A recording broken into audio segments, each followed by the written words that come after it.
బాగా అర్థం చేసుకోండి.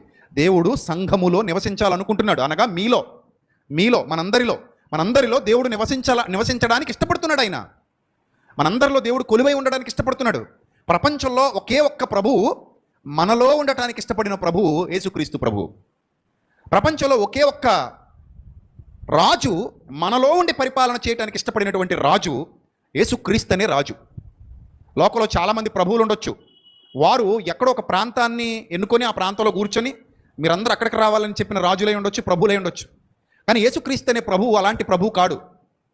ఆ ప్రభువు ఎంత గొప్ప ప్రభువు అంటే, పరలోకాన్ని విడిచిపెట్టి భూలోకానికి దిగి వచ్చి సాక్షాత్తు మానవుడి హృదయంలో నేనే కొలువై ఉంటానని, నీ హృదయాన్నే నా మందిరంగా మార్చుకుంటానని, నీలోనే ఉండి నేను నీ యొక్క ఆరాధన అందుకుంటానని, నీతోనే ఉండి నీ ఆరాధన పొందుకుంటానని వాగ్దానం చేసినటువంటి ఏకైక శక్తి కలిగినటువంటి ప్రభువు, మనందరి ప్రభువు యేసుక్రీస్తు ప్రభువు. ఆయన అందరికీ ప్రభువు. అలాంటి శక్తివంతుడైన యేసుక్రీస్తును మనం నమ్ముకున్నాం. అలాంటి శక్తివంతుడైన యేసుక్రీస్తును మనం ఆరాధిస్తున్నాం. అలాంటి ప్రభువును మనం కలిగి ఉన్నాం.